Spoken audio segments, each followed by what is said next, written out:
the hell was that? So I recently got back into a childhood game of mine after rewatching some videos on it.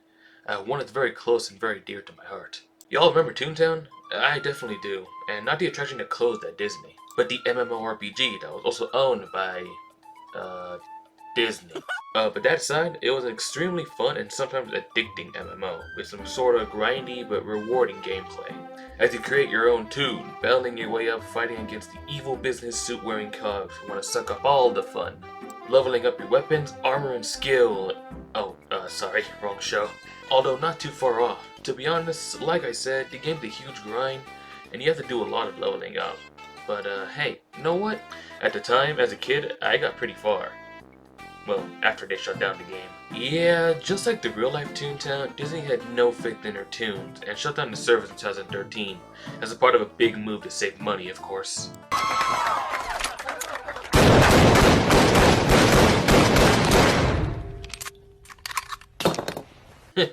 Classic Disney.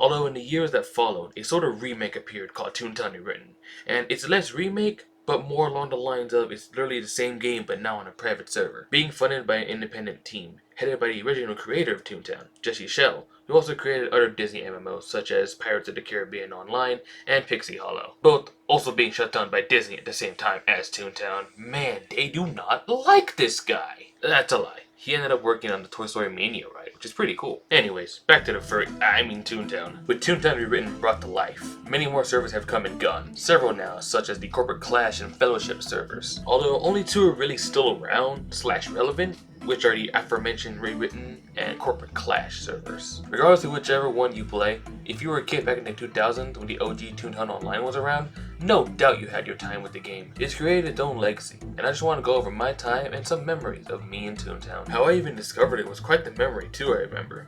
I was still living in a 2-story home at the time, and one of my brothers showed me Toontown. Initially, I had watched him play the game a bit, in our own designated computer room, and he helped me create my own toon and get me to a tutorial, but we could never definitively play together back then. And even now, you can't play on the same account if it's currently being used, but we would switch on and off. He was a teenager and I was a kid, so I had less responsibilities, and I remember playing it quite a bit, but I never got past Donald's Dock, I believe. It was a grind, but it kept pulling me back in, especially with all those advertisements I would remember seeing on the TV. Back when we still watched such a thing. They were the best because they were actual live action skits where you had actual cog mascot suits, and I thought they looked the coolest. Definitely had me logging on the same day I saw them. And who could forget the almost 2-minute super commercial telling you everything you need to know about the game with that crazy sounding narrator. Cogs with your full arsenal of gags and take back Toontown! You'll need courage, creativity, teamwork, and a massive amount of cream pies.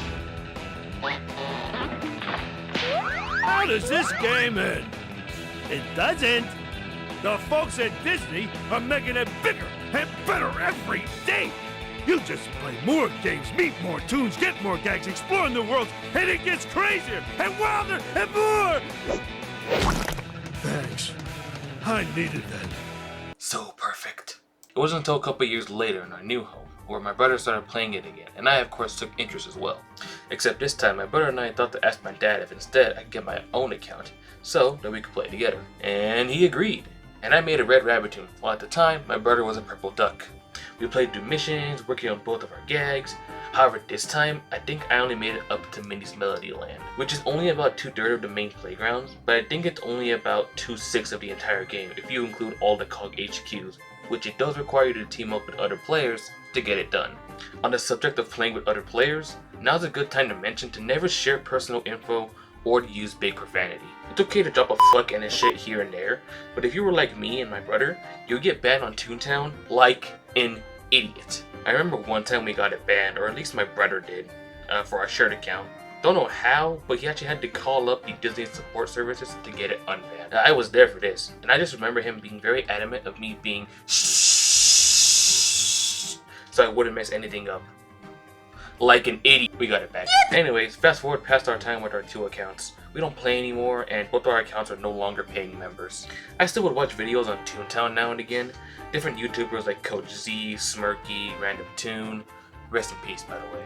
and many more. This era was something else. We were poor, and the best way to get my Toontown content was just to watch YouTubers play them. Having no money as a kid, and my family also not having extra funds to get me a membership, this was my way to keep in touch with the community, even throughout middle school where I was in that edge phase. Dark and glue, wearing all black, hating everything and being an absolute menace to society. Like, actually, no joke, I would wear black all the time, and like I didn't even notice until my brother pointed it out one day. Of course, during this time, 2013 passed, and this time Toontown was closed for good. It was a dry slate, and I was still rewatching the Toontown YouTuber videos, because that's just what I do. Watching those videos at night after making a nice big bowl of ramen. Writing this really takes me back to those silent nights. But something magical happened once I entered high school. Toontown was back! In the form of Toontown Rewritten, the fan server headed by the OG creator of Toontown, who aimed to give everyone the same experience from before. And the best part was that the entire game was for free. For me as a high schooler with no job and lots of free time, I was all for it. Almost immediately, I told my brother about it, and he was also completely on board. And I created my account, and this time, I went in harder. Full power! This time, I was able to make it all the way to the Cashbot HQ, an endgame place, as I was working on my Cashbot disguise suit. As a matter of fact, I think I was able to do at least a couple of CJ battles, and I think 2 CEO battles. It was the best! I was a proud blue rabbit named Mr. Saint.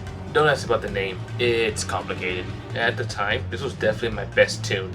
Maxed gags, not for all of them, but at least for the ones that count, like sound, throw, and squirt.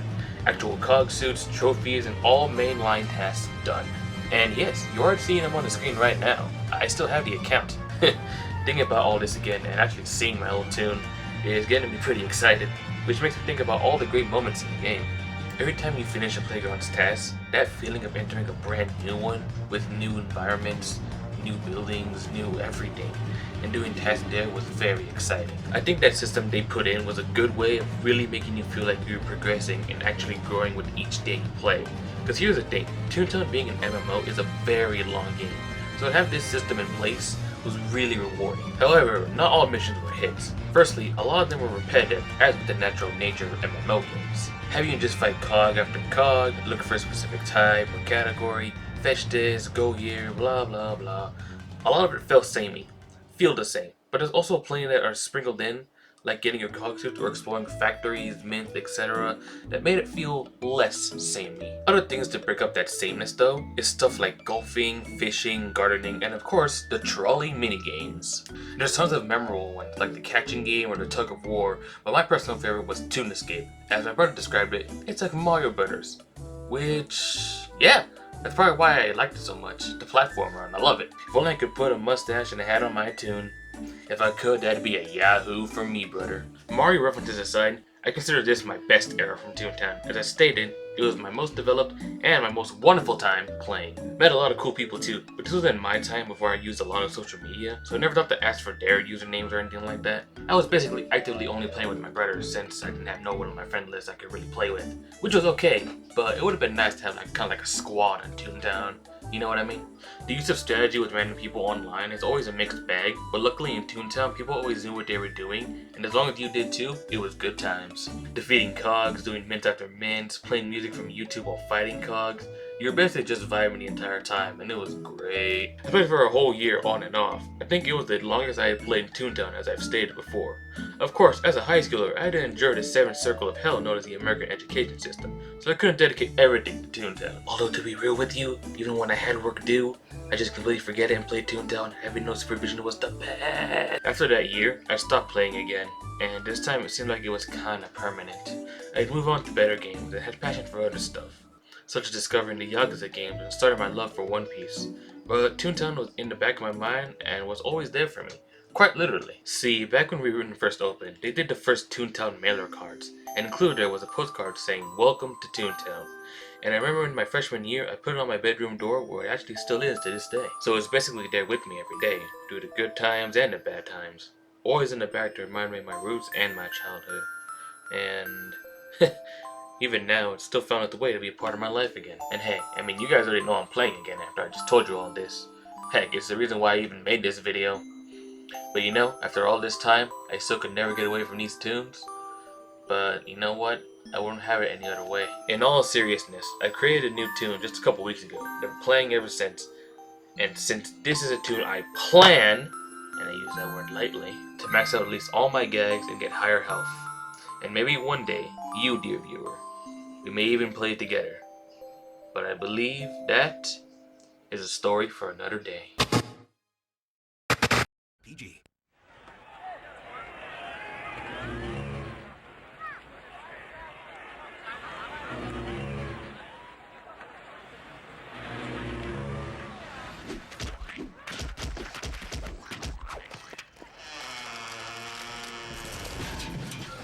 Toontown, the outrageous online game where you can create your own tune and do almost anything. With your parents' permission, get 3 days of free play at Toontown.com.